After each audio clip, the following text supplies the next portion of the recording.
Welcome to Eerie, Britain, your gateway to the haunted heart of the United Kingdom.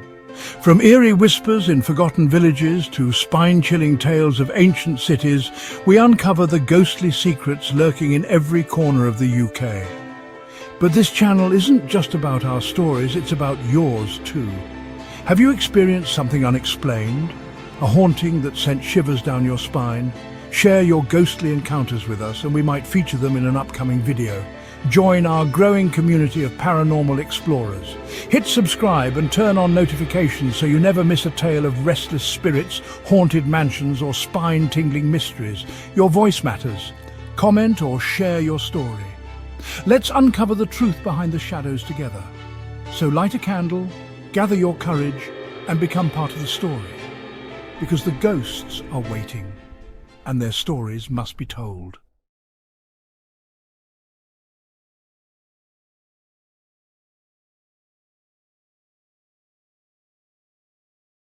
Manchester, a city pulsing with life, a place of industry and culture. But beneath its vibrant facade, a darkness lingers. The city's veins are its canals, a labyrinth of waterways, silent and still. They snake through the urban sprawl, their depths hiding secrets. By day they reflect the sky. Tourists and locals alike stroll along their banks. But when night falls, the canals transform. Shadows stretch and twist, swallowing the light. These dark waters have borne witness to Manchester's history. They have seen the city rise and evolve, and within their murky depths they hold stories. Some are tales of accidental demise, unfortunate souls meeting a watery grave. The legend of the Manchester Pusher.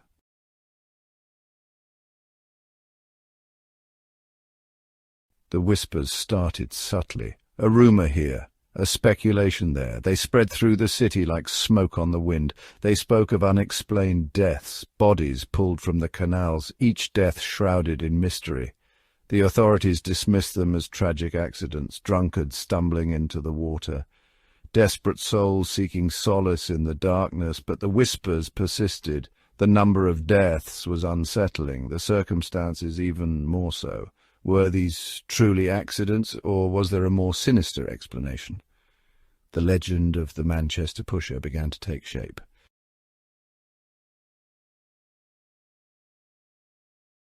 To understand the darkness that clings to Manchester's canals, we must first understand their history. The 18th century saw Manchester transformed. It became a powerhouse of the Industrial Revolution. Mills and factories sprang up along the canals. The air hummed with the relentless rhythm of progress. The canals were the lifeblood of this new Manchester. Barges laden with raw cotton and finished textiles plied their waters. The canals connected Manchester to the world, carrying its goods to distant ports. The city thrived, its wealth built on the backs of the workers who toiled in the mills and factories. The canals, once symbols of progress, soon reflected the stark realities of industrial life.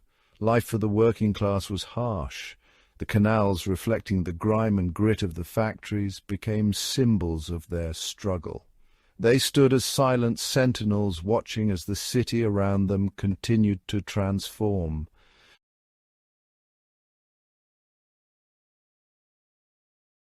The 20th century ushered in an era of change for Manchester's canals. The decline of heavy industry left many waterways abandoned and neglected.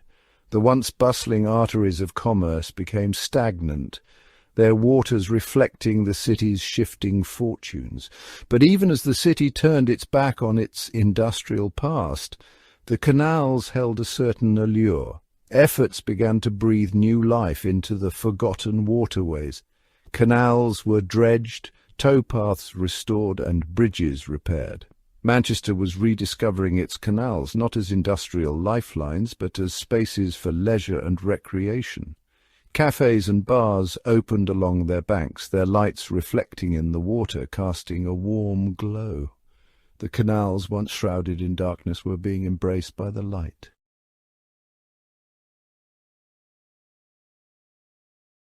But even as Manchester celebrated the rebirth of its canals, a darkness lingered beneath the surface. The very improvements that made the canals more accessible also made them more vulnerable. The tranquil towpaths, once deserted, now attracted a different kind of visitor, those seeking solace in the shadows. The canals, once witnesses to the harsh realities of industrial life, now bore witness to a different kind of struggle. Drug use, petty crime, and violence became unwelcome companions to the beauty and tranquility. The legend of the Manchester Pusher was born.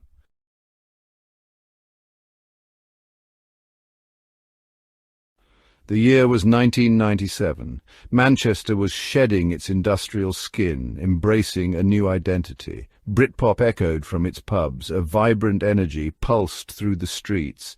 Yet beneath the surface, a darkness was brewing. News spread like wildfire. A body had been pulled from the canal, another tragic accident, the authorities declared. A young man, his life cut short. Whispers began.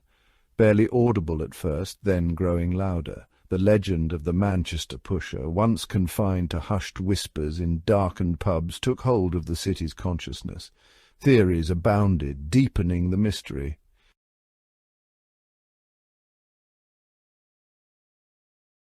Each victim had a name, a story, a life tragically cut short, but in death they became statistics, numbers on a police report, headlines in a newspaper, the human cost, the individual tragedies lost in the shadow of the growing legend. There was Paul, a student new to the city, celebrating his 21st birthday. His body was found days later, miles downstream, and there was Mark, a young father, working 2 jobs to provide for his family. He never made it.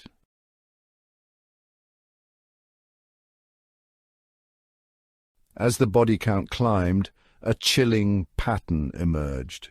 The victims, predominantly young men, were often last seen leaving pubs or clubs near the canals. They were alone, often intoxicated. Their deaths, ruled accidental drownings, bore eerie similarities. The authorities, under increasing pressure, clung to the explanation of accidental death, but for many the explanations rang hollow. The legend of the Manchester Pusher thrived in this atmosphere of uncertainty and fear. It seeped into the city's subconscious, casting a long shadow over the revitalized waterways.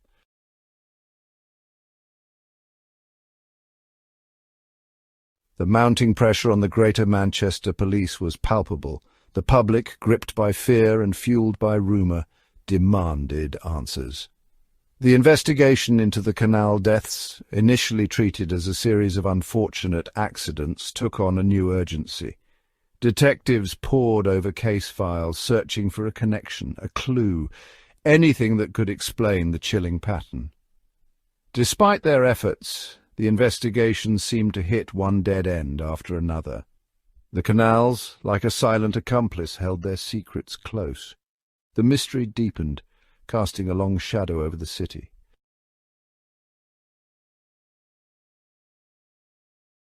As months turned into years, the investigation into the Manchester Canal deaths became a source of both fascination and frustration. The police, despite their best efforts, seemed no closer to providing definitive answers. The public, initially united in their fear, found themselves divided. Some argued that the deaths were nothing more than a tragic series of accidents, amplified by media sensationalism. Others, however, remained unconvinced. The debate raged on, fueled by a potent mix of fear, speculation, and a thirst for answers. The Manchester Pusher had become a symbol of the city's anxieties, a shadowy reflection of its darker side.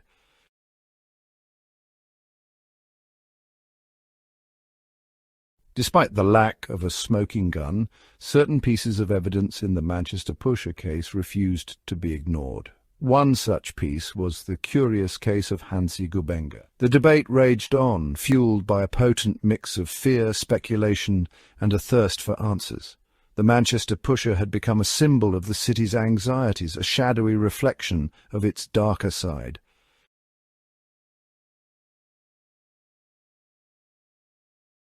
Despite the lack of a smoking gun, certain pieces of evidence in the Manchester Pusher case refused to be ignored. One such piece was the curious case of Hansi Gubenga. In 2008, Gubenga was convicted of manslaughter after he was caught on CCTV leading a man, David Plunkett, to the Canal towpath and pushing him into the water. Plunkett, unable to swim, drowned. Although Gubenga's motive remained unclear, the incident sent a chill down the spines of those who had followed the Canal deaths. The public once again found themselves questioning the official narrative. These accounts, dismissed by some as unreliable or fueled by the power of suggestion, nevertheless added to the growing sense that something sinister was afoot.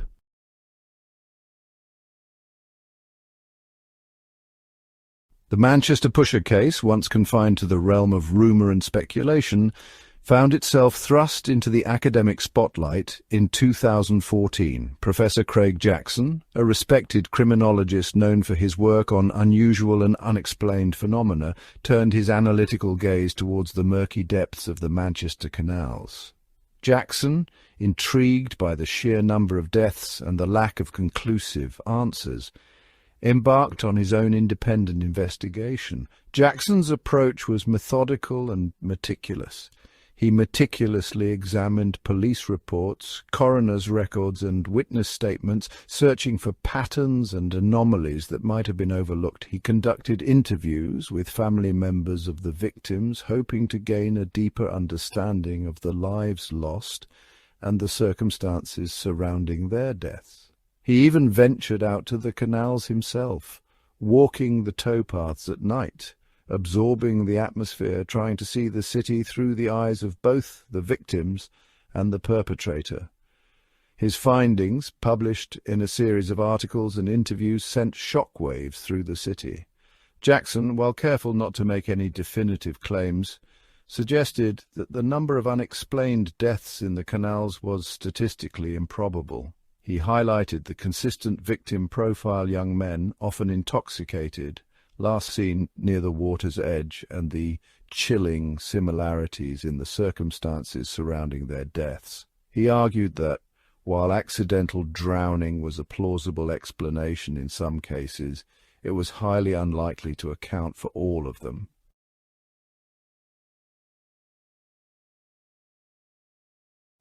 Professor Jackson's findings, while not conclusive, reignited the debate about the Manchester Pusher. The city, once again, found itself grappling with the unsettling possibility that a serial killer might be stalking its waterways. The media, sensing a resurgence of public interest, revisited the case, publishing articles and documentaries that explored both sides of the argument. The public, as before, was divided. Some embraced Jackson's findings, arguing that they provided long-awaited validation for their suspicions. They pointed to his credentials, his meticulous research, and his refusal to be swayed by the official narrative. They saw in him a champion for the victims, a voice for those who had long been silenced by doubt and disbelief. Others, however, remained unconvinced. They questioned Jackson's methodology, arguing that he had cherry-picked evidence to fit his predetermined conclusion. They pointed to the lack of any direct evidence linking the deaths. No DNA, no witnesses to any attacks, no confession. They accused him of fueling mass hysteria, of profiting from tragedy by peddling fear and speculation. The debate, once confined to pubs and online forums, spilled over into the public sphere. Town hall meetings were held, petitions were signed, and protests were staged. The Manchester Pusher, whether a figment of collective imagination or a chilling reality, had become a symbol of the city's anxieties, a lightning rod for its fears and frustrations.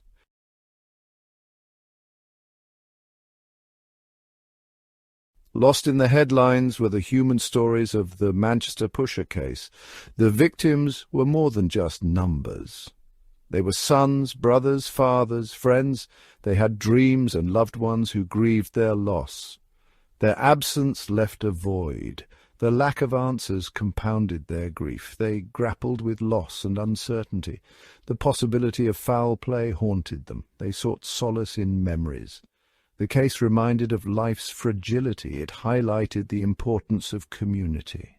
The city confronted its demons. The victims deserved to be remembered.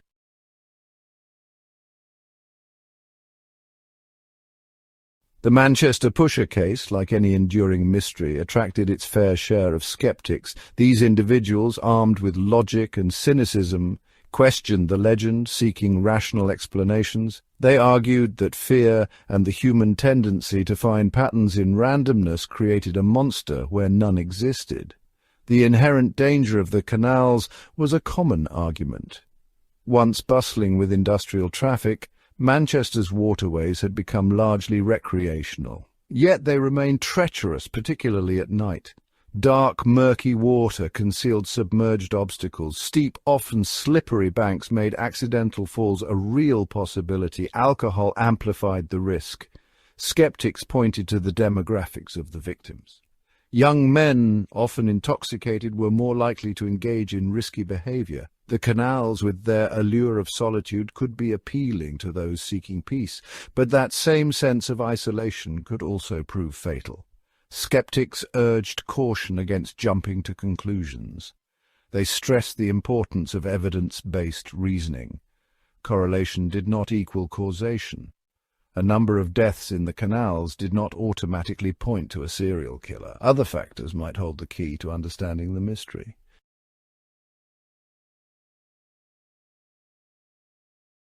The Manchester Pusher case, much like the city's infamous fog, remained shrouded in uncertainty.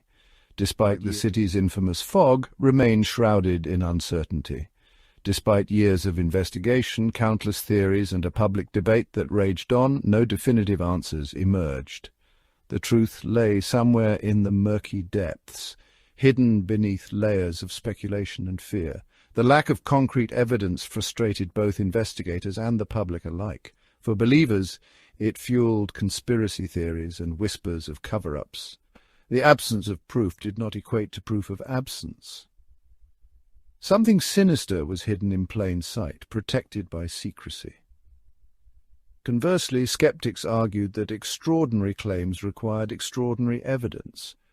Without a smoking gun or direct link, the most logical explanation remained a series of tragic accidents.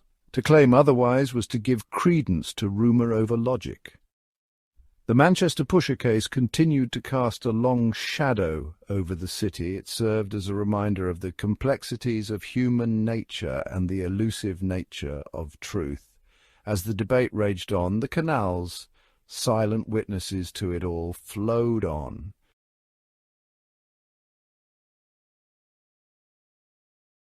The Manchester Pusher, urban legend or chilling reality. The answer, much like the murky depths of Manchester's canals, remains elusive. The evidence, circumstantial and often contradictory, offers no easy answers. It whispers of possibilities, of darkness lurking beneath the surface, but fails to illuminate the truth. The canals of Manchester, once symbols of industry and progress, have become inextricably linked to this haunting mystery. They stand as silent sentinels bearing witness to the city's joys and sorrows, its triumphs and tragedies. They reflect the city's vibrant energy, its constant evolution, but also its capacity for darkness, for secrets hidden beneath a veneer of normalcy. Perhaps the Manchester Pusher is nothing more than a phantom, a macabre story whispered to keep the vulnerable safe, a cautionary tale born of fear and uncertainty, or perhaps, somewhere in the labyrinthine streets of this vibrant city, a chilling truth awaits discovery. Until then, the legend endures, a chilling reminder that even in the heart of a bustling metropolis, shadows linger. The canals will continue to flow, their dark waters carrying the whispers of the past, their depths holding their secrets close, and the city above will continue to grapple with the unsettling possibility that the legend of the Manchester Pusher might be more than just a story. It is a chilling thought, one that lingers long after the sun has set and the fog has rolled in, a reminder that even in the most familiar of places there are depths yet to be plumbed, truths yet to be uncovered. Thanks for watching. Don't forget to like and subscribe. And don't have nightmares.